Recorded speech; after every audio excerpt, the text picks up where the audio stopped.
Hi, everybody. We're the Skeleton Crew. I'm a paleontologist. These are my friends. They're also paleontologists. And we are not the paleontologists who are wrong today. But some paleontologists are, one in particular. And we need to talk about Carnotaurus again. Don't worry, he's being mentioned by name here. So, for anybody who has Identities have not been changed. Not a single identity has been concealed. Because there is no innocence here. Exactly. Nobody is innocent. There are only guilty parties. So, just a little reminder for anybody who has not watched every Skeleton Crew video and has not memorized every single one of them. Okay? Why have you not? What are you doing? Right. So, first of all, like and subscribe. Then go watch every video we've ever released, and then come back to this one. It should only take you about a year. It'll take 100 or so hours. It'll take actually far more than that, because we've got like far more. We are than not short-winded people. No, we're not. And we've got like 200 videos up or something like that, which is quite a lot, and all of them are at least 30 minutes long. So, James, I think the threshold for being monetized is like 100 watch hours or something like that. Oh no, that's just total watch out. Never mind. It's right. It's the number of hours our total video catalog takes up is probably 300 or 400. Anyway, somebody will add that up and tell us in the comments, I'm sure. But Please anyway, do. We did a series where we are ranking dinosaurs in Jurassic World Evolution 2, right? And Carnotaurus is one of the dinosaurs in Jurassic World Evolution 2. There is this idea that circulates in the paleo community that Carnotaurus was the fastest dinosaur.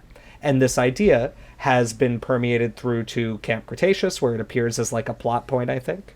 Something like that. It's at least, I wouldn't say it's a plot point, but it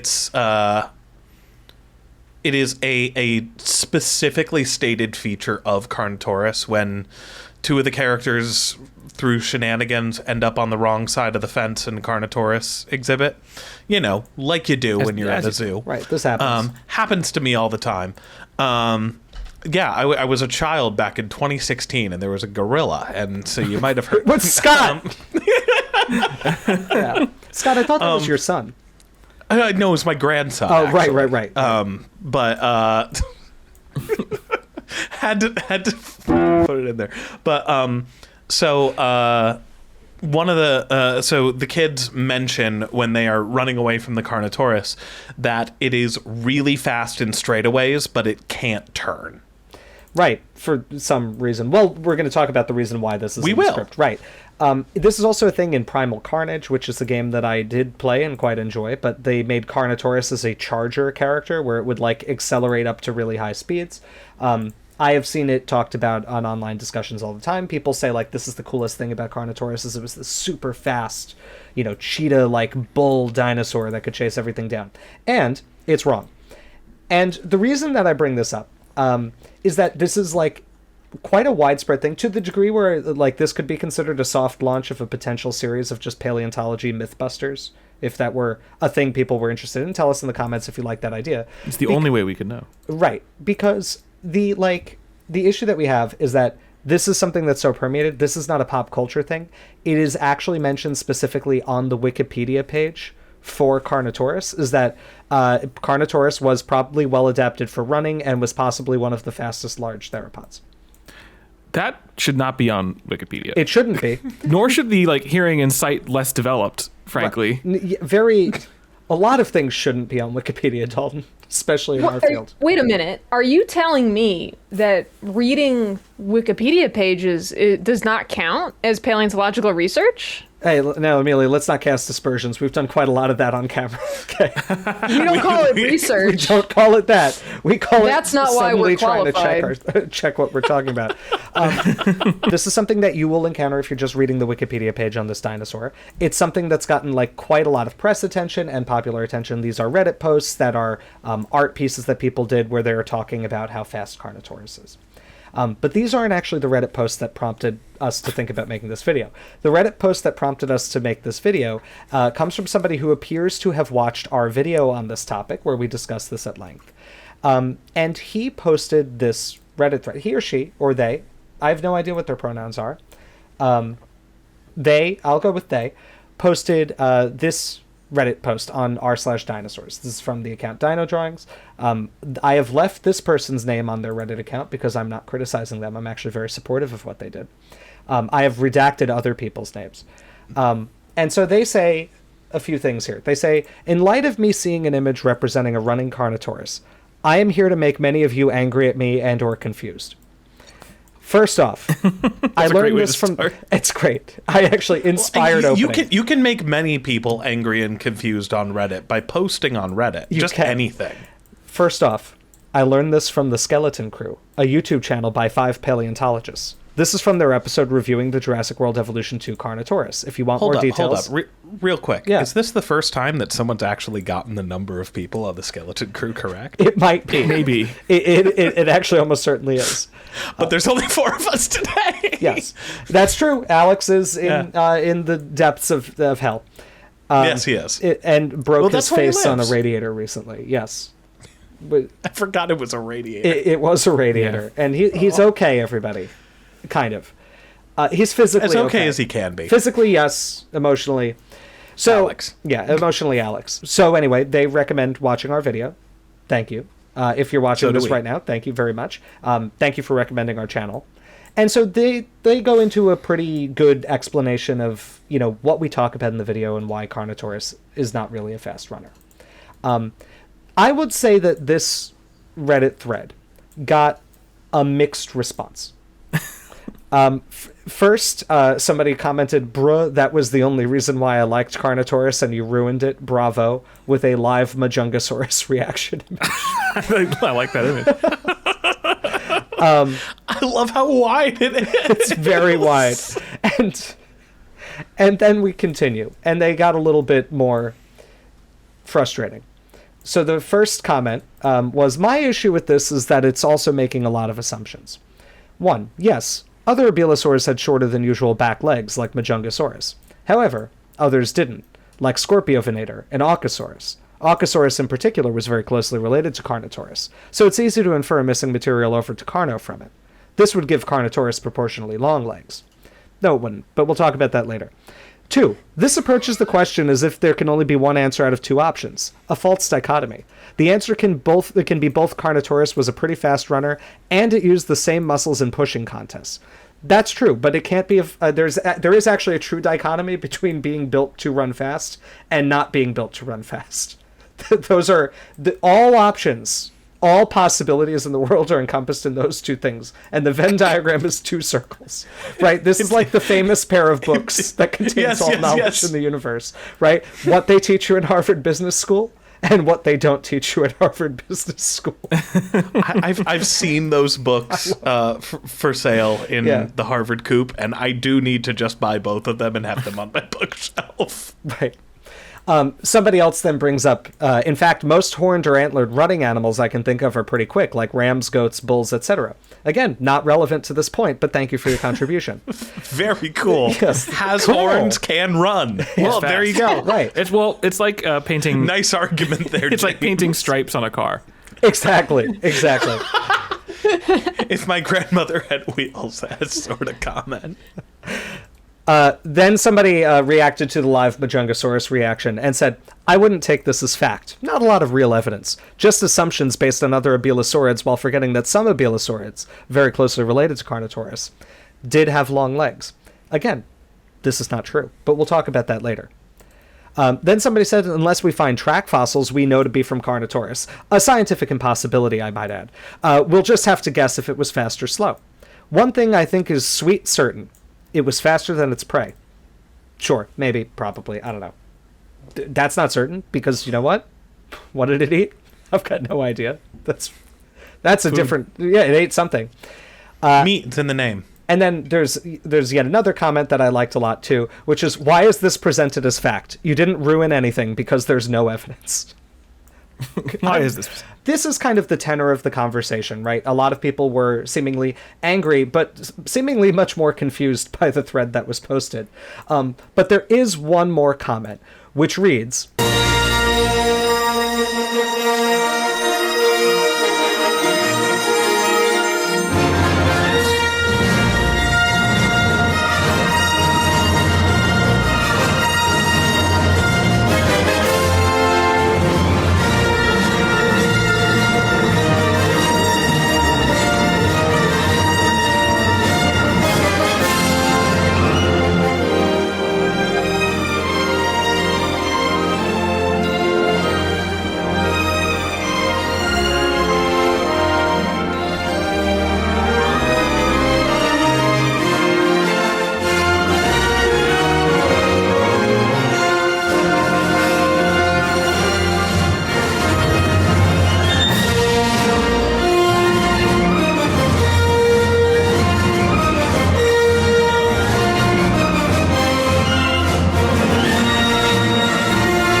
my slow Carnotaurus paw. I'll do it. I sent it in the chat, but my favorite part is the middle where he's like, and Carnotaurus, whose legs are preserved. Like, no, it's not. And Carnotaurus, who did not die. Yeah. Rumors of my legs non-preservation have been greatly exaggerated. Also, I got one of my favorite bits that my attention was drawn to. He very justifiably points out the many other Carnotaurians that are known with very good, with very good and detailed preservation. What is it? Just Allosaurus? Also Colecon now. Does Colecon have legs? It does. We'll talk about them okay. later. I have pictures of Colecon's legs. I had to cross-scale them. Oh, hey, yo. You're not going to believe what relative length they are. Hey, well, I did actually. I took a very interesting citizen science test the other day that was trying to quantify. It was like a quantifiability, in relative terms test of what do you consider for all of these different things. I didn't realize that many meant two. So yes, okay, I was a little off on that one. Is Carnotaurine a real thing? It is. It is. Yeah. It is. Okay. I thought they were just making things And up. depending on the matrix, there are more things in there, but there are more Carnotaurians depending on your analysis. Than ever before. Well, actually, no. There are many fewer Carnotaurians now than ever before. I was trying to say there are not that many Carnotaurians. There has never been this few, except for the last 66 million years. But a lot of them are in pretty poorly preserved, right? So there's a lot of very fragmentary ones that come up in a clade with Carnotaurus that is called Carnotaurinae. The good ones are Colecon and Allosaurus, which we will talk about. So, anyway, the genesis of this idea that Carnotaurus was very fast really is down to this paper by W. Scott Persons IV and Philip Curry, who was his doctoral advisor. This was written while Scott Persons was a grad student. The paper is entitled Dinosaur Speed Demon, the Caudal Musculature of Carnotaurus sastrii and Implications for the Evolution of South American Abelosaurids. So this paper came out in 2011. And it was based on an evidentiary through line. And to explain what was going on here, functionally, we just kind of need to talk about the observation that the whole paper is based on, right?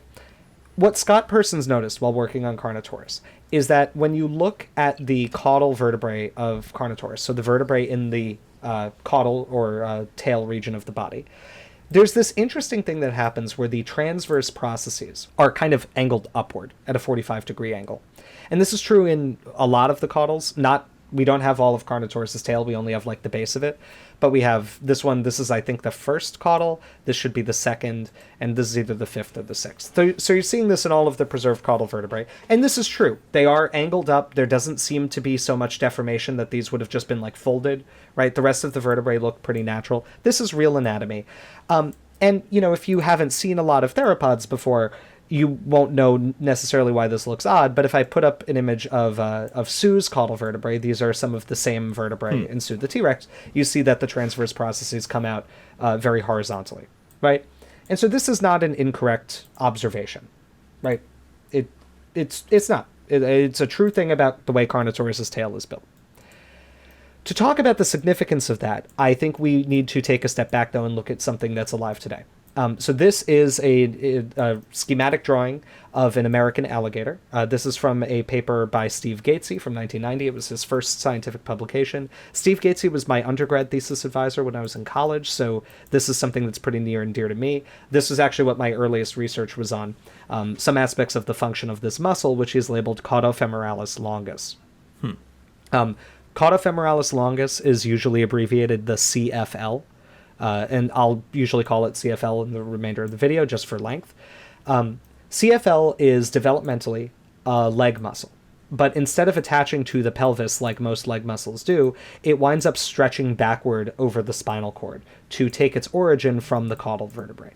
And so this is actually very similar to a muscle in your body, which crocodiles also have a homologue to, called your psoas major.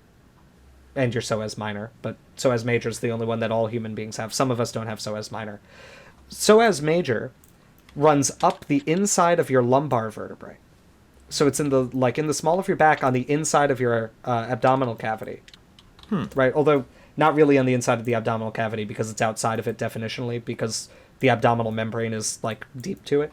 But it's deep in there, right? And when you're dissecting a cadaver, like I do in my teaching, you kind of, after you've removed the abdominal organs and you go into the back of the body, well, you go near where the kidneys are, and then there's also these muscles that extend down and kind of like slip right over a groove on the pelvis to get to your femur. These are very, very deep hip flexor muscles.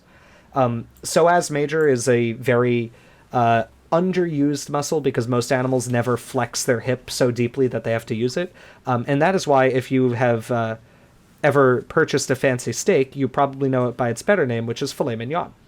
It remains very tender because it is very, very underutilized, especially in animals like cattle that are not doing that kind of motion. So anyway, the idea of a leg muscle extending along part of the axial skeleton on the vertebrae is not that crazy. Caudofemoralis longus is it's a muscle of the leg, right? So Steve Gatesy, Dr. Steve Gatesy, who actually, he just retired from his professorship at Brown a couple of years ago now. And he was he's alive. He's a very important kind of biomechanically / functionally morphology driven paleontologist. So his work always straddled the fossil record in modern animals. I think that that's often the best way to do paleontology. You have to understand something about modern animals to understand fossils. And his work was really centered on questions of locomotion. So how do we use modern animals to inform us about what fossils are telling us about the evolution of animals' locomotor systems?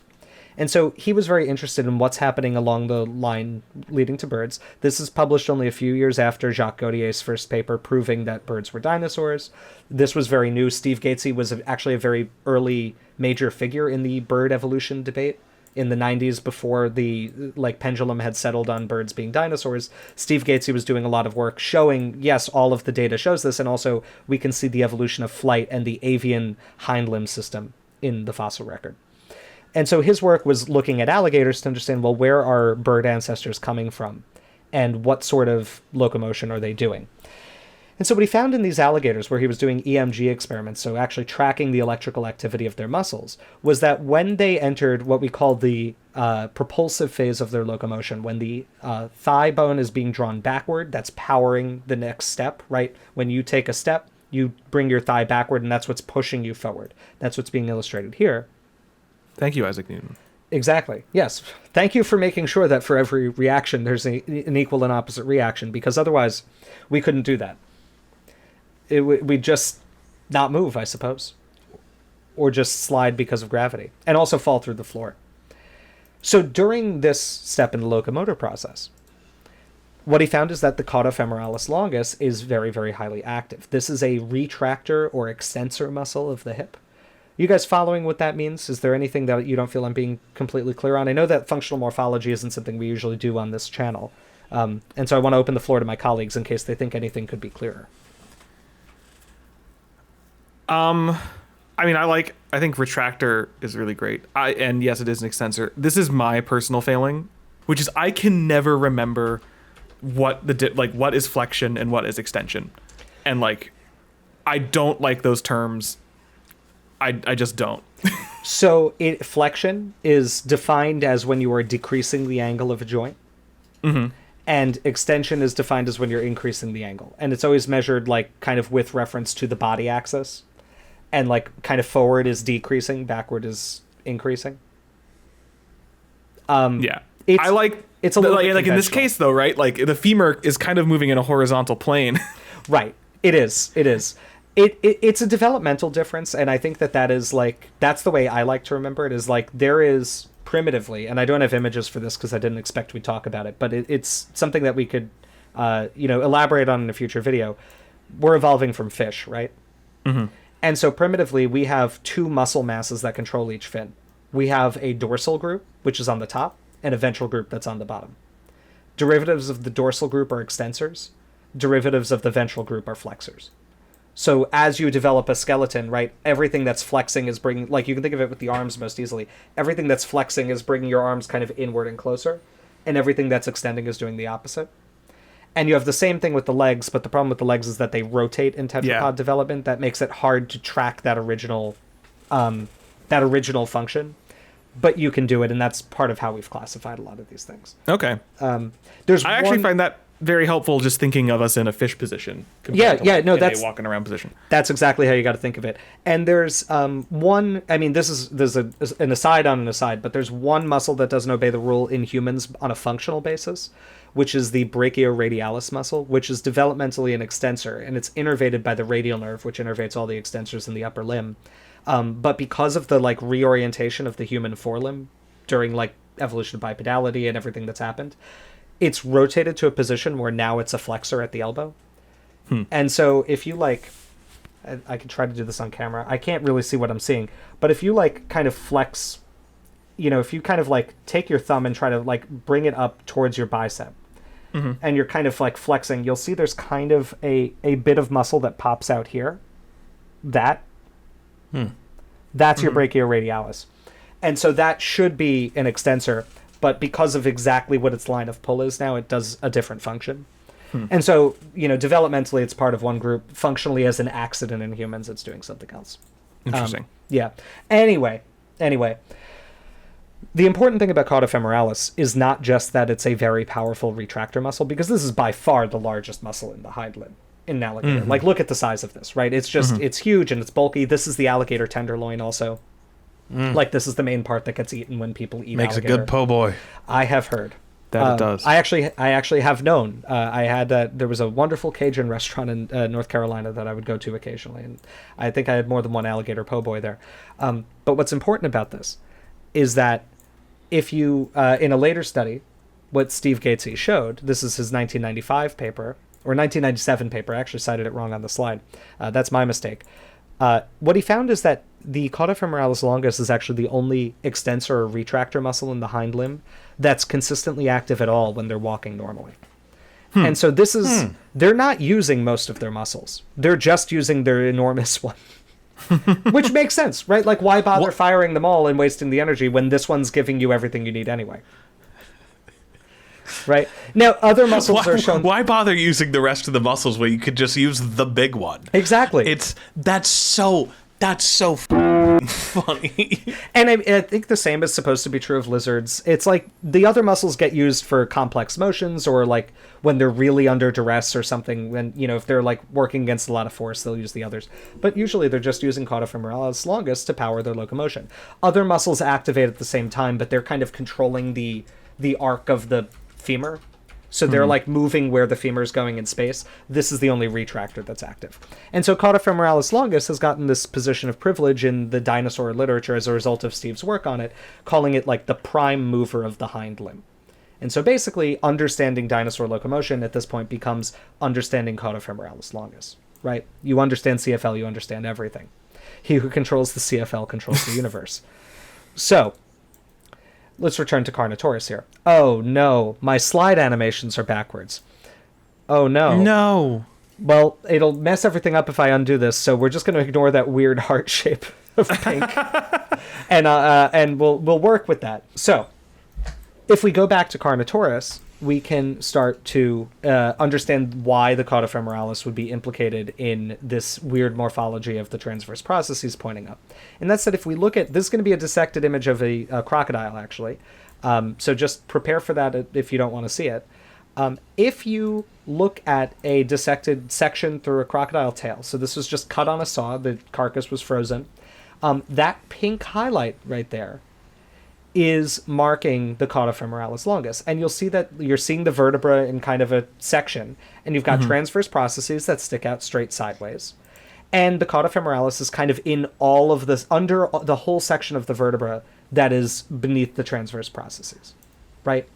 And so the idea behind the paper essentially goes like this. It's like, well, if we have enormous transverse processes that are really high and elevated, you have much more room for a big caudofemoralis, right?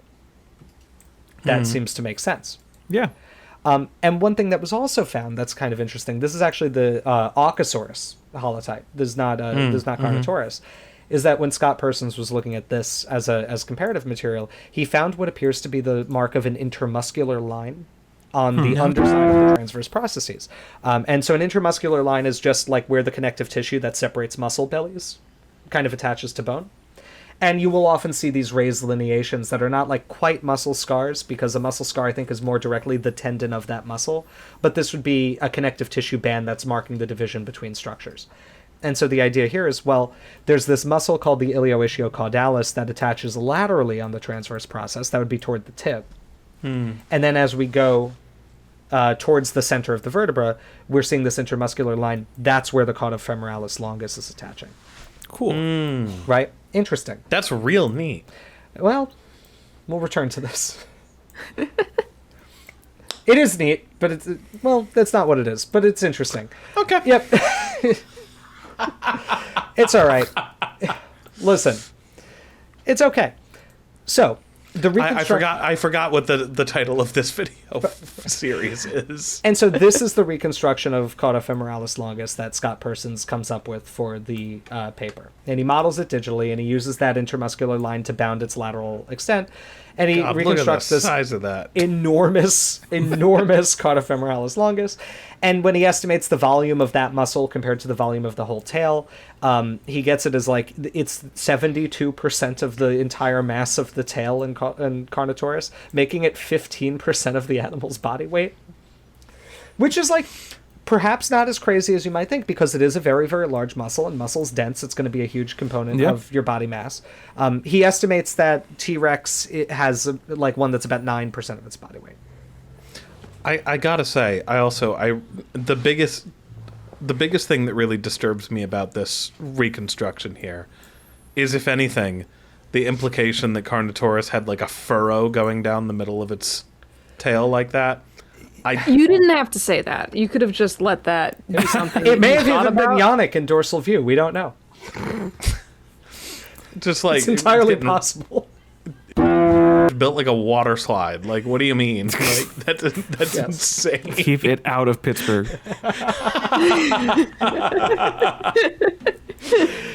So, anyway, this sure is interesting. And so now I want to discuss some of the limitations here, because for anybody who knows about comparative anatomy, this is the face that you start to make when you're reading this paper. And I will confess, a lot of my not my doctoral thesis, my undergrad thesis was about like, all right, come on, no. So this video has been a long time in the making. So, first, there's something important about caudofemoralis longus. And these two illustrations actually do show the first caveat to this research. I want my colleagues here to see if they can... I'm going to give everybody like 10 seconds. I want to see if you can figure out what's wrong with this inference about where the caudofemoralis is attaching based on these figures. One is a drawing of a very good dissection, and the other is an actual image of a dissection. Ooh, Yeah, James, Scott. Can I take a shot, despite not being an anatomist? It doesn't look like it's attaching at the transverse processes. Is that what everybody else had thought too? It was certainly in my mind. Yep. Well, you're all right. It does not attach on the transverse processes at all. And that is something that is thoroughly documented in the literature and very obvious when you do this dissection, because one thing I should note is, as part of my thesis work, I was dissecting alligators to look at this region of their body. And wouldn't you know, it just doesn't attach there. There's actually a very large connective tissue band in the area, and they tend to deposit a fatty sheath around the caudofemoralis, which is probably partially like a lubrication thing. So like you would tend to put body fat there to isolate the caudofemoralis, which is contracting with walking locomotion, from the ilioischiocaudalis, which is part of the body wall that's going to be more controlling the posture of the tail. You don't want muscles like rubbing on each other with friction. And so wrapping one in fat would help to increasingly isolate it. I don't know if that's why fat tends to deposit there, but it is a place fat tends to deposit. This is, I think, something important for how we discuss dinosaur reconstructions, is we talk a lot about the tail having a lot of fat on it, as if that means that the tail would be like kind of shapeless without bony landmarks or muscular landmarks, because the fat would be subcutaneous like in us. but that's not what it's like. It's between the muscles. This is intermuscular fat. That's something that it's just clicking to me that I feel like a lot of paleontologists, and like to paint with a broad brush, a lot of them that come up in maybe the more geology background that don't have as extensive experience with comparative anatomy might be missing when they're making these reconstructions. And like, that's not meant to be a dig. It's just meant to be like another reason, like if you're coming up in this field, you need to make an effort to take classes in both disciplines if you want to study questions that cover both disciplines. Like, especially when there's this, I say this, not this paper that we're looking at on the slide right now. Well, no, the paper on the slide right now. Oh, right, no, this one, right. Yeah. No, the paper that we are clearly criticizing in this video, and in fact, the name of the video is that it's wrong. That's true. This is my point, is like, I feel like what we're kind of seeing here is that paleontologists, when they're trying to do these reconstructions, are treating the animals as if they are made of muscles and bones. Right. And like, that's just not true. And like, I'm not going to get into it because I will lose my mind, but we are recording this in a time frame where friend of the channel Henry Sharp has posted a updated skeletal drawing of Mosasaurus, and everyone is losing their minds because it looks like a lizard. I don't know where I've heard that before, that the lizards would look like lizards, but everybody's freaking out. And it's just there's all of this is like. It's all this, and I'm really happy that we're doing this video because what you have to remember about these things, no matter how fantastical they seem, no matter how unlike a real animal or a living animal they might be in many aspects of their anatomy, and like dinosaurs are cool, mosasaurs are cool, they are unlike a lot of things we have today in many ways. They were just animals. They were built according to the rules of other animals, and like, you know, no matter how big they got, they started their life developing in an egg in the same way that their modern relatives do, and they have the same kinds of tissues that modern relatives do. And I honestly think about this a lot for paleo art, like, you know, knowing how fat really deposits. You know, a lot of the kind of all yesterday's movement, I think, got disseminated to many people as like, we'll just kind of round out the edges because animals have body fat. And it's like, there's a lot of places in many animals of like, I mean, humans of healthy weight, you're going to see like the shoulder blades and the clavicle a lot, right? You're going to see the margins of the hip bone, like all of that. Most animals, you see those things. It's not just you round out everything because there's body fat. All I'm saying is when we're doing paleo art, don't just say there's fat so you round out the body a little bit. Like, you have to think about where do animals tend to actually put the fat they're depositing. This is something Prehistoric Planet tried to do. They had the sauropods preferentially depositing fat around the pelvis and base of the tail, which is what reptiles do. It made them look kind of weird. I'm not going to say I like the way it looks aesthetically. It looks kind of odd because I don't expect them to look like that, but that's a very reasonable place to put them depositing fat, right? Yeah. That's probably what they did. Now, this obviously has implications for this interpretation of these intermuscular lines on the bottom of these vertebrae in Allosaurus, which are, I think, also present in Carnotaurus. This is probably actually a muscle scar tracing the insertion point of the ilioischiocaudalis. And so it's not an intermuscular line, it's where that muscle is attaching, because if you look at the section through the through the vertebrae of the croc, you see that there are muscles inserting right about that area. Right? And then that flattened surface more medial to it towards the center of the vertebra is like a flattened plane because this is just a soft tissue. Like, this is just kind of where there's going to be like fascia and a fat body, right? So it's just not being excavated. Just a thing. So, caudofemoralis does not attach on the transverse processes. So this is kind of strike one for this paper, right? Strike two is that, and this is an unpublished preprint led by Heinrich Mallison. It came out in 2015. I'm surprised it hasn't been published yet. I wonder if it's just one of those projects that's fallen through the cracks, because it seems like a good study. I don't see anything wrong with it. They used Scott Persons' reconstruction method to estimate the volume of the caudofemoralis in this crocodile that they just sliced at multiple points of the tail, which is the blue. And the orange is the actual size of the muscle at all of these points. And so what you will see is that this doesn't work.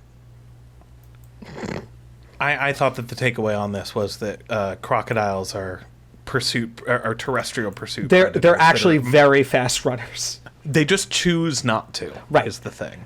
And so the Persons method does not reconstruct the correct CFL size, right? You will actually see at the base of the tail here in these guys, it is bigger than what would be estimated. What I think is interesting is it seems to kind of never really project out laterally that much further than the transverse process.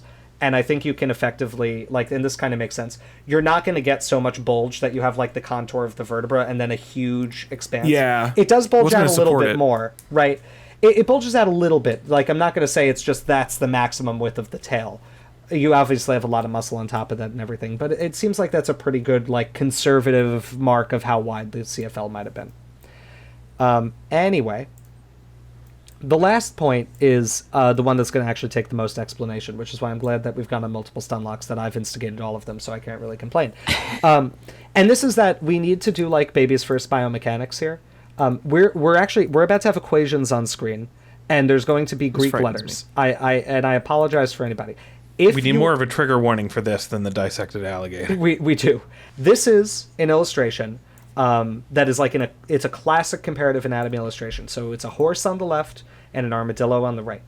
And it is showing the different ways that their forelimbs are constructed for their different functions. This is a literally textbook image. And I say literally textbook because this is a picture I took about 10 minutes before we recorded this in this textbook that I still have from my freshman year of college. This is Functional Anatomy of the Vertebrates.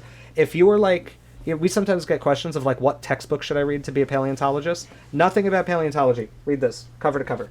It's about development, a little bit about phylogenetics, diversity of life, skull anatomy. It's like, let me pull this out. Anatomy of all of the different like systems. It's a phenomenal book. It's dense and it's expensive because I think it's out of print, but it's great. Here's like reptile skull anatomy diagrams with the dermatocranium and splanchnicranium and neurocranium indicated. This is a good general reference. Just saying. It's one of my prized possessions. So, what we are seeing here is this equation, right? This is an equation that is dealing with a concept from physics called torque, right? Torque is a force applied over a distance, and you can think of it as a twisting, right? So this is not just along the axis of motion, it is a twisting relative to your axis of motion. Torque, which is usually measured in Newton meters in real science, we sometimes think about it as like, you can do like foot pounds and things like that. There's a lot of, ways to do it because it's just a foot or a unit of length times a unit of force. It's just force times distance. That's your torque. That is the equation for torque right there. And torque is given this Greek letter T. That's a tau. So, if we are a limb, right, limbs are always rotating. So we need to think about the forces acting on them as torques, not just simple forces, right? You are pivoting around a joint, right? Or there's a rotation at a joint. That means that this is a torque. What we also know is that when your limb moves, the whole limb is moving. They're not torquing in different degrees relative to each other. Right? So like if I move my arm, there's some equilibration of forces at the end of my arm as at the top of my arm because the different parts of my arm are not rotating or not accelerating to a different degree. Right? If this were not true, your arm would like break apart and different pieces would go in different directions whenever you rotate it. What that means is that we can express what's going on here in physics terms as the torque in is equal to the torque out. So the force times distance that's being put in is going to be mathematically equivalent to the force times distance that's output at the end of the system, right? It's all balancing together.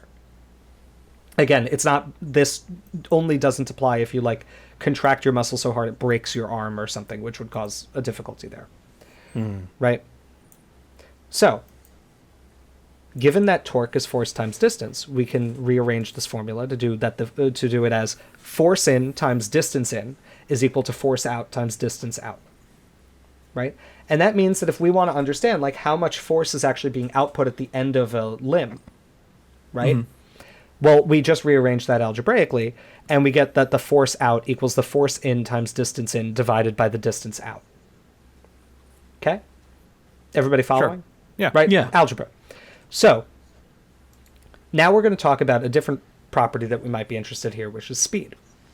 Right? So, what you're going to have to deal with here is that, remember that speed is going to be distance times time. Right? Well, there's going to be a difference in how much you're moving at the top of a joint or the proximal end of a limb versus the distal end of a limb, right? So a little bit of motion up here, right? So a little bit of distance in the same unit time can translate to much more distance at the end of a joint. And so we wind up representing this formula slightly differently. It looks the same, but you have to notice what's changed. The velocity, v, out, times the distance in is equal to the velocity put in times the distance out. So the speed of rotation at the proximal end of the joint times the length of the out lever, which is something that we generally call in physics a moment arm, right, is going to be equal to the velocity you get out times the distance of the in lever. And these in and out levers, or moment arms, are perpendicular lines from the center of rotation to the vector of the force or velocity that's being put in. And so whatever that line of pull is, you measure perpendicularly from that to the center of rotation, and that gives you your moment arm, or your lever arm, right? And so if you have, say in the horse example here, and I'll actually use I think this turns on my laser pointer? No? Maybe? And it's still, I'm seeing it as a cursor. Well, it's to be at the bottom of the thing. Whatever. I'll just use the cursor. I'm sorry. I know it's ugly. So here, this is the line. There's a little bit of glare here, but this is the line of action of the force being put in. So that's the vector of the force that's going in. The center of rotation, the fulcrum, is right there. So you draw that perpendicular line, and that's your in lever arm, or your in moment arm. We can say that our output force is following this vector here, which means that perpendicular line from that force to the fulcrum is your out lever arm. And so what we'll see is that if we're maximizing the output speed, we get that equation, or that equation winds up just solving to the velocity in times the distance out divided by the distance in. And I want to put these two equations next to each other for a moment, because what you should notice is that for force out, the distance out is in the denominator, and for velocity out, the distance in is in the denominator. And this means that optimizing for force or for speed is an evolutionary trade-off, right? Because if you are familiar with fractions, when a thing in the denominator is bigger, that means the total fraction is smaller, right? So like 1/2 is more than 1/4, because 4 is bigger than 2, but 4 is in the denominator. Or the famous example of the triple pounder, or the third pounder. The third pounder. Right. That folks, if you hadn't heard this story before, of a peak Americans are stupid story of that, and of explain it like it's a hamburger. And explain it like it's hamburger. It's perfect. It's the perfect America story.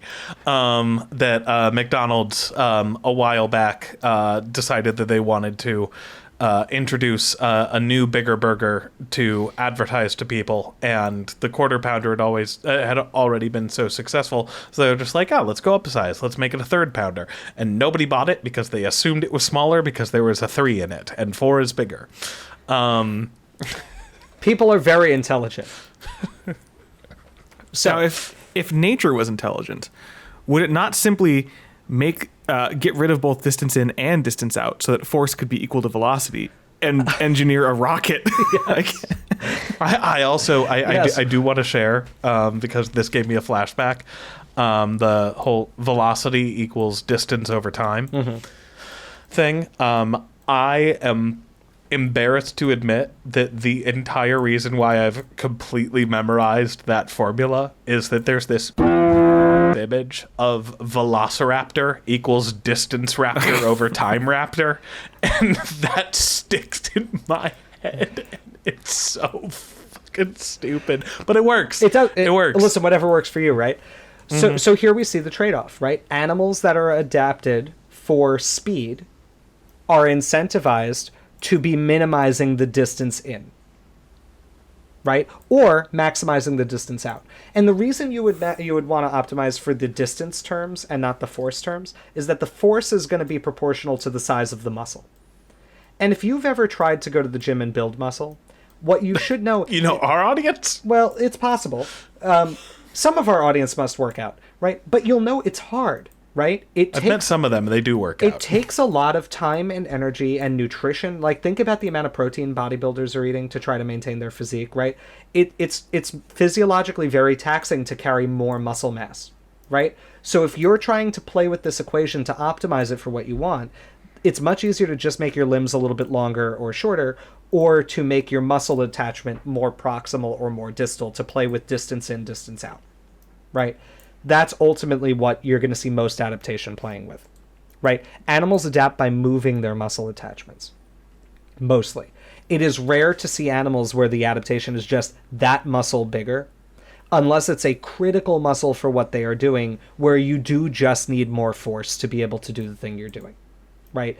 And so, like, a great example of that, actually, is the masseter muscle in herbivorous animals, like horses or cattle, that are chewing. They're like chewing grazers, right? That's a very, very large muscle because they are needing to just produce more force because of their daily activity of chewing. They also have adaptations to move the attachment sites to optimize it. It's not all that it's not like they only play with the force term, but it's easier to play with the distances. And so before we move off this slide, like what you want to look at is in the horse, you will see that the out lever is much, much longer than the in lever, right? That out lever is getting much shorter relative to the in lever in the armadillo, because the armadillo is incentivized for force for digging, so it's going to want to maximize its output force, and it will do that by minimizing the out lever, right? You can lower the denominator of the fraction. That's why digging animals tend to have short and robust limbs. The horse has the opposite issue, right? It wants to maximize the output velocity, so it would do better to have a maximal out lever relative to the in lever. Okay? This is why, and I just want to say, I think this should be kind of intuitive, because if we were to look at two animals, I want you guys to tell me which one you think is better suited for running. Like, which of these looks like something that's adapted for cursorial locomotion, okay? I'm going to put up two images, right? So we have this dog. This is a whippet. This is a breed that's, I believe whippets were raced at one point. They are certainly designed for fast movement, right? This is a whippet with a genetic abnormality that has caused it to deposit much more muscle tissue than normal. Oh, no. Now, which of these do you think is normal for a whippet to look like? Right? Man, I know. I wonder. That's a trick question, because I think normal-looking whippets are still strange-looking things. Yes, but what you can tell, right, Amelia? And I know you guys can do this. I know you're joking, right? The legs are very long and thin. This is an animal that's maximized that out lever. This is a fast-running animal. It looks weird to see it be jacked like this. So, just in case anybody's curious, right, the whippet on the right has an issue with its myostatin, right? It's got inhibited myostatin. It's either that it's not producing enough or its activity is lower. Myostatin is a protein that signals your body to break down muscle, right? That is part of how you regulate the amount of muscle mass you have. So when you have inhibited or suppressed myostatin, you gain more muscle than you otherwise would have, right? Anyway, here's another example. I just want to see, again, and the answer might be given away a little bit in the images, but which of these people appears to be somebody who runs a lot? Okay, there's this guy. I forget his name, but he's a world record marathon runner. I think he ran a full marathon in 2 hours. Oh. Right. Yeah. Yes. So how? So he's fast. We'll ask him. And so then there's this other person, Arnold Schwarzenegger, right? Doesn't look fast to you, right? Like, this is not the stereotypical image of a runner, right? Or a very fast runner. A very fast runner is generally somebody who's quite lean, right? Not that they don't have muscles, like their muscles are well developed, but it's not the bigger muscles you have, the faster you run, right? Yes. I think this whole concept's kind of self-explanatory, and it's like baby biomechanics, right? But the entire principle of this paper by Scott Persons is the bigger your muscles for walking are, the faster you can run because you're producing more force. And that's not how it works. By the way, that guy's name is Kelvin Kiptum. Yes. He is a Kenyan marathon runner. Yeah. Wow. His final time was 2 hours, 35 seconds. That's fast. Insane. Cool. Insane. So, if we're looking at an animal that's adapted to run fast, right, one of the traditional examples that we use is an ostrich. And what I want to point your attention to here as we go through the last section of the video is that when you elongate your out lever, the main part of the leg that you elongate, you don't just make the whole limb longer usually. You do it preferentially in the more distal or further away from the center of the body limb segments, because those are the lightest. There's not as much muscle there, right? So you don't want the mass of the limb to get higher at the same rate. In this animal here, the metatarsal region, right? The ankle, the true ankle. So the ankle joint is the one that looks like it's a backwards knee. That's the kind of basically the back part of your foot is what these animals hold aloft. First of all, walking that way is a good indicator that you're a fast running animal, because that is functionally lengthening your limb to hold more of your foot off the ground, to have more reach in your stride.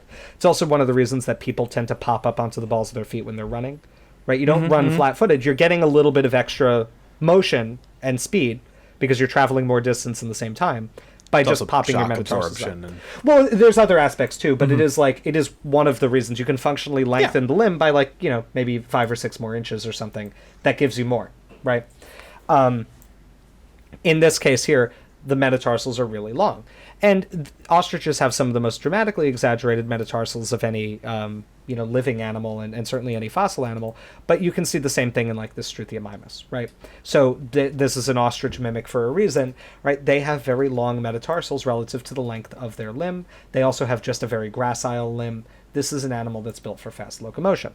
And so I kind of want to return to what we talk about here, right? This is a statement of, you have enormous muscle mass, and that is what's giving you this superpower that you can run so fast, because you have so much more muscle to run with, because you just are producing so much force, and that's what you need to run. And unfortunately, that is not how muscles work. And it is just a fundamental misunderstanding of basic biomechanical principles that underlies this paper. And so the core argument is based on a flawed understanding of what you actually need to be a fast-moving animal. You don't just need bigger muscles to move faster. And if that were true, Arnold Schwarzenegger would be one of the fastest human beings who ever lived. You would see fast-running animals like cheetahs have enormous jacked limbs instead of their very long spindly ones. It's just not what happens. And so at this point in the discussion, I kind of feel like this a lot of the time. This is how I feel whenever I read this paper. I was really losing my mind making the slides for this video today. But moving swiftly along, right? I want to actually return to the comment of fame from earlier, because an important point that they raise here is that apparently all these other abelosaurs that are closely related to Carnotaurus have long limbs, and so even though Carnotaurus's limbs aren't fully preserved and we don't know how long they were, we should assume that they were long. And I would just say this is an interesting case where we can just see if the fossil record agrees with the paleontologists who are making the video or with the Reddit commenter. And, just take your bets, right? Just tell us what I'm you not think is gonna optimistic happen. for the paleontologists. Hey, some of the paleontologists in this video are frequently Reddit commenters, so I don't know, man. Unfortunately, Yes. So here's a phylogeny from the description of Colecin, which is highlighted in red here. This is from Diego Paul and his team of researchers, published in 2024. And so we're going to start at the abelosaurids, right? And I've gone through and I've pulled images from the published papers of their preserved limbs when we have enough of a skeleton that we know the relative limb proportions. And so remember, we're looking for a really long third segment of the limb, the metatarsals, to tell us that this is an animal that's adapted for fast running. We are going to start here with Eoabellosaurus. Uh-oh. Those look pretty dinky to me, right? The proximal parts of the limb are much longer. In fact, I think the femur is longer than the tibia, which is that's a bad sign for being a fast-running animal. At the very least, the tibia's got to be longer. James, hey, but that one's Eoabellosaurus. Right, of That's course. early. Yeah. Before we continue, I'm very sorry to interrupt That's fine. the stride, the leg lengths. What do the transverse processes on its caudals look like? They actually look like they're also pointing up. Okay. And they point up at the very least in Majungasaurus too, which we'll get to. Oh, interesting. Okay, because I had questions about the transverse processes, but I imagine that there will be a question period later. Well, there will, but I don't have slides for it, so I'll just say it now. It looks to me like this is just an abelosaur thing. Mm-hmm. I don't know why, but I would actually guess, given that we know the CFL in modern animals doesn't go too far out beyond them, I think it actually may mean they have a smaller CFL, if anything. Well, one of the things that sorry, we won't, not to too far off, but one of the things that always really like boggled my mind about Carnotaurus is not CFL transverse processes is how not only are they just like up like that, but they're really weird C shapes.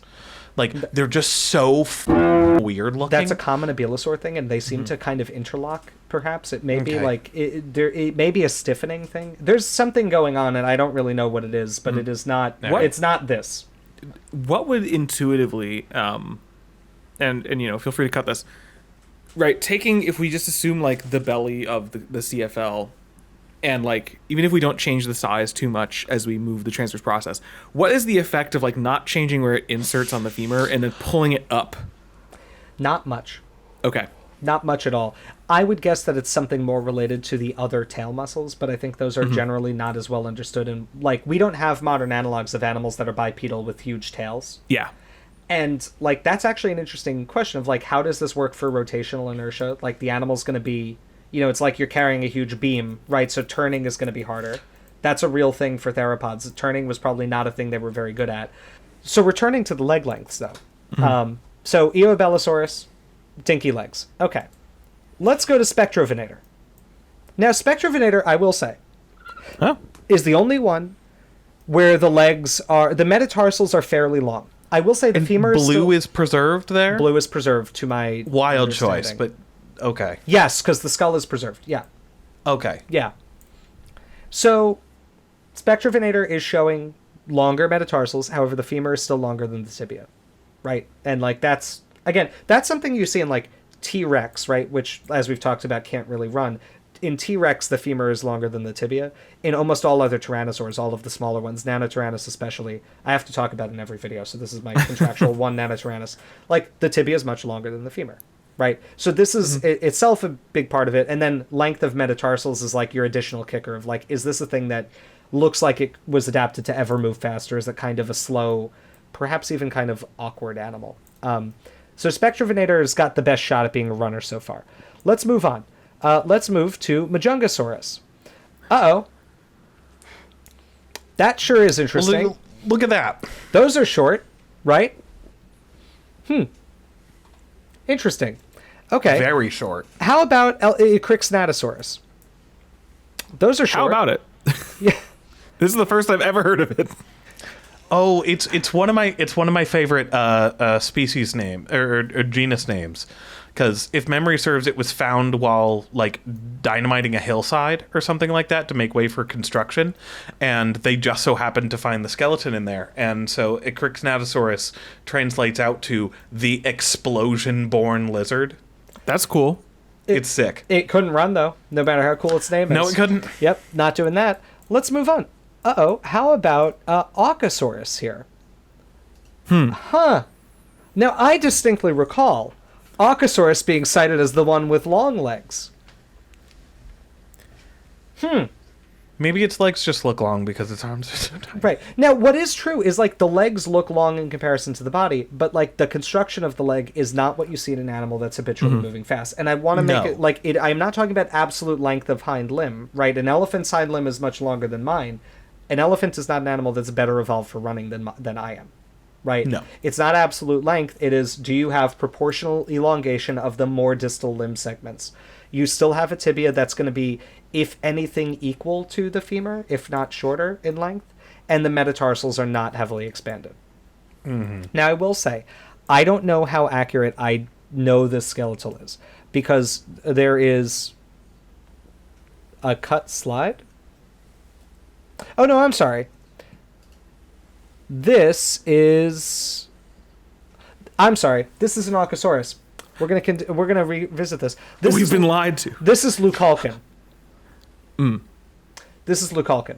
So Leucalcan here has, again, short limbs, very short metatarsals. Yes. It looks like it's on stilts in the illustration. Its legs are very long. It's a tall animal. It is not built like a fast animal. Or at the very least, this is not an animal that is evolved or adapted for speed. Right? We do not see the proportions on those.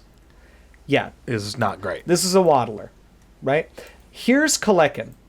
I have had to rescale these elements, and so what we're seeing here is the femur, then the fibula in two views, and then the metatarsals. This bodes poorly.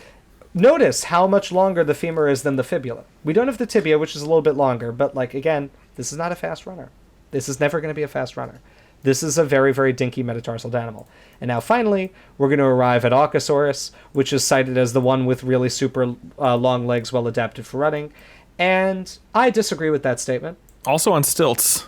Also on stilts, but again, not built like a fast animal. These are kind of interesting because, yeah, the femur is like, I'd say probably proportionally longer than you see in like Allosaurus. Allosaurus actually also has very proportionally dinky metatarsals. It's not an animal built for speed. But it looks like the Abelosaurs are just kind of getting elevated, but they are not doing it in a way that's good for moving quickly, right? I also just got to say that the leg posture in this skeletal and Luculcans is bizarre. They're probably a little bit too elevated. I think some of the joints should be more flexed. Well, yeah. It's specifically the metatarsals there. They're just being perfectly in. Like, I imagine that this is a posture that the animal would at some point assume during its walk cycle, but like the traditional left leg. Huh? It probably could, right? Yeah. Yeah. But yeah, again, so what, and before anybody criticizes us for being hypocrites or whatever, the leg itself is long. They do not have proportionally elongated limbs in the way you expect from an animal that has evolved for high speed. This is something we see convergently in every group of modern animals, as well as unambiguously fast extinct animals. You would not expect to get an enormous adaptation to increase the speed of the animal. Even if that's how muscles worked, even if increasing the size of CFL was what made you fast, you would not expect to see that adaptation and then no modification of the skeleton in the typical ways that you would see in a fast-running animal. Right, it wouldn't make evolutionary sense. Animals are selected for something, or rather, when an animal is selected for something, all of it is selected for that. Yeah. You don't like partition out specialties where it's like, well, the tail's adapted for speed, but the legs are adapted for something else. Like, that's not the way it works. The animal is subject to all of its constraints. The final anatomy you get is a compromise between developmental constraints and the environmental demands on it. So it's what it can do and then what it is doing, but knowing there's going to be constraints on everything. Just like you can't have horses with, 20-foot long legs because you do need to maintain the right force balances to be able to move, right? As well as like support yourself. So you can't just say keep making the legs longer so I can get faster and faster, because eventually you reach a point where the animal's untenable because now you're failing some other metric. Anyway, the reason I say there's a little bit of a caveat with Aucasaurus, though, is that the actual, like, the more accurate looking line drawing, I will say looks more, and this doesn't have the femora in it, which is unfortunate, and there's not yet a thorough description of Aucasaurus. These metatarsals here look longer proportionally than they are in the skeletal drawing. They're not that much longer. I tried to measure them. They are like proportionally not that different, but they do feel longer here. My guess is that this is a more accurate illustration because of the kind of illustration that it is. And so it's possible Aucasaurus is like reapproaching normal theropod proportions. But again, this is not a particular statement in favor of Carnotaurus being evolved for speed. It might just be that Aucasaurus, which was once considered its closest relative and is no longer, look at that polytomy, right? The closest relative might be Colecon or Niebla, which I've never even heard of before this. We might have an argument that it's not an abnormally slow and clumsy dinosaur. And that is distinct from an argument that it is a very fast dinosaur. And so that comment, believe it or not, I would argue was incorrect. I think we were right. But wait a minute, James. You haven't shown the leg that's preserved for Carnotaurus. Oh, right. Well, there isn't one. So I can't. There are the top halves of both thigh bones. That's what we got. So we have no idea how long its legs were. I like to think it looked like Majungasaurus. I like to think it was like, basically a salamander on two legs. It would make me very happy. I've described Majungasaurus to my friends before as having... it's a theropod with corgi proportions. Yeah, I think that's actually a good way to describe it. Yeah. And so, anyway... that kind of summarizes what we have here for you guys today. The caudal musculature of Carnotaurus sasteri and implications for the evolution of South American abelosaurids. The paper has a number of flaws, right? Again, It is misidentifying the muscle or the osteological correlates of muscle attachment. It's using a method that does not work to estimate the volume of the muscle. It is not correctly assigning the different muscular adaptations to their functional roles.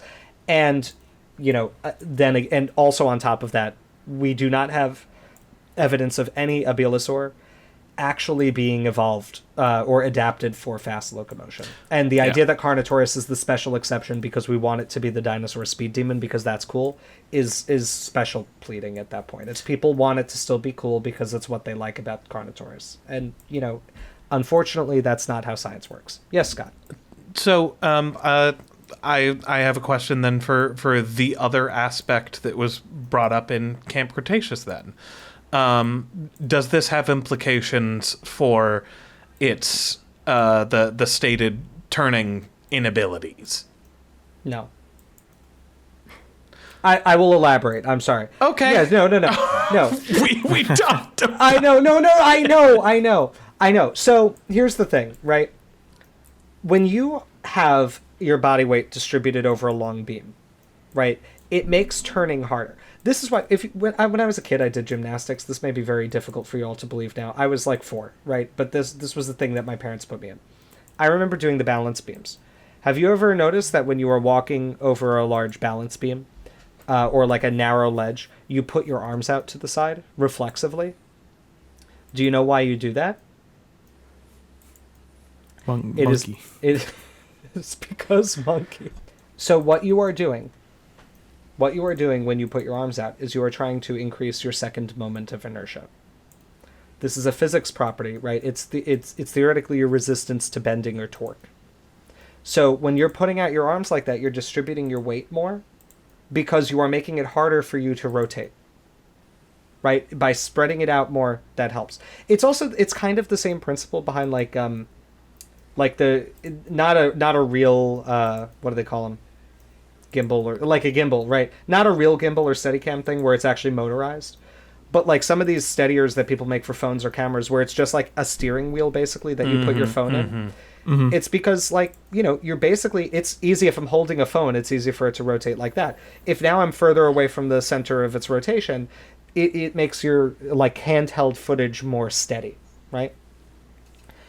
This is kind of the inverse of what you want, though, when you're a maneuverable animal that's trying to, like, run quickly, right? You want to have your mass as concentrated on a point as possible, because when you want to turn, you don't want your mass distributed over a long area. It will make it harder to turn without, like, falling, or literally just, like, the force you're experiencing as you try to turn, right? It can increase the apparent force that you feel. Theropods are not built in a way that is very conducive for being nimble animals when they're at high speeds. They have a big torso sticking out forward. They have a big tail sticking out backward. There are probably behavioral ways that they were able to minimize this, which many modern animals do. So you will notice that cheetahs will actually like kind of whip their tails around, right? That's a thing that they're doing to try to like cancel some of their angular momentum and like play with the physics properties. One thing that I personally think many theropods probably did is that they'd pull their tail up a little bit. This is relevant because you know why? Because think about it like this. If you pull the tail up, you're getting that caudofemoralis tendon closer to your fulcrum of your thigh joint, right? You're getting it closer to there, which means it's providing you less force. Which would mean that in this case, any fast-running animal could never pull its tail up and couldn't be maneuverable because you would need all that force to be running very fast, right? So this is showing that that's not the relationship that people were expecting that it was, right? The fact that you might be able to minimize some of this, some of your moment of inertia by pulling your tail up like that, even though you're sacrificing output force from the caudofemoralis, right? You're still getting something out of that because you don't really need the output force from the caudofemoralis. So this is actually, I'll see if I can find a clip of this so we can insert it. But for people who watch dinosaur documentaries, which I imagine is going to be a lot of our audience, I would presume.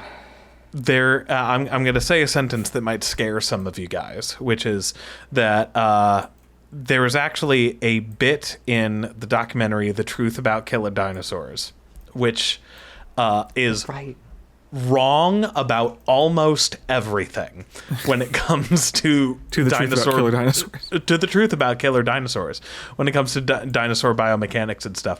But they have specifically a wonderful demonstration about it was going through the T-Rex Triceratops fight, where they demonstrate this exact property, where I genuinely think that they took a couple grad students out to the Bonneville salt flats and put one of them in a backpack and just put like a decent amount of weight just on a backpack right on their back, and then took another grad student and put the same amount of weight cantilevered out on a really big arm out in front of them and really far behind them, and then had them chase each other, and had the one with the backpack like zig and zag and stuff, and the guy with the weight really far out in front and behind had to take turns like an aircraft carrier. The guy was just really leaning into things, and after just a couple zigs couldn't keep up with him anymore, just gone. Right. And it's an amazing visual aid for it, and I'll need to pull it up for us.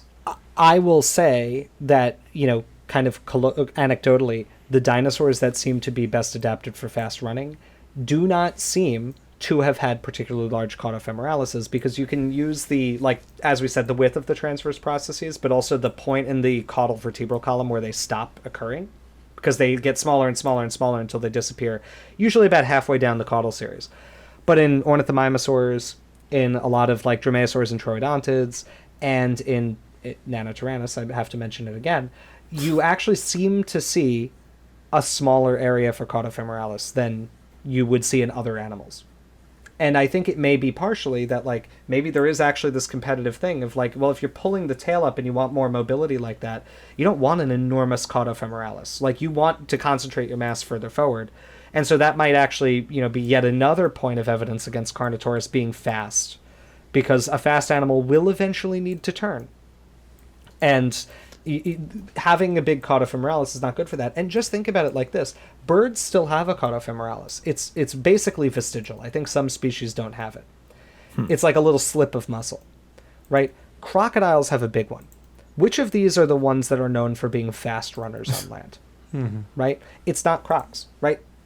It's a very good way to generate a lot of force to move a big animal around.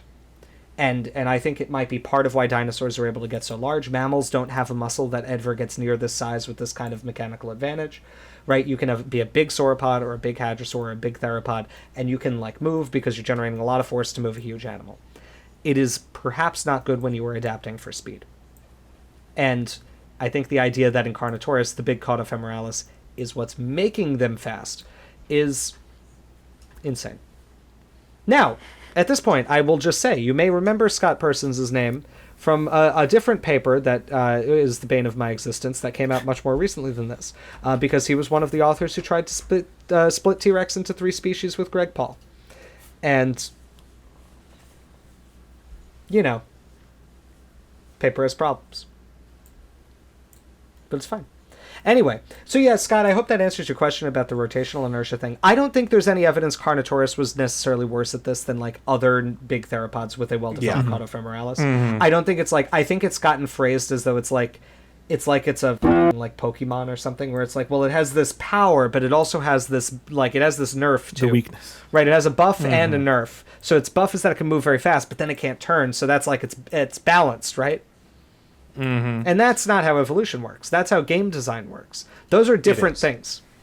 I think, dinosaurs aren't fictional property like IP with different powers and drawbacks. They're just animals with different adaptations. And whatever Carnotaurus was doing, it presumably was good enough at it that it's a species that existed, right, for some period of time.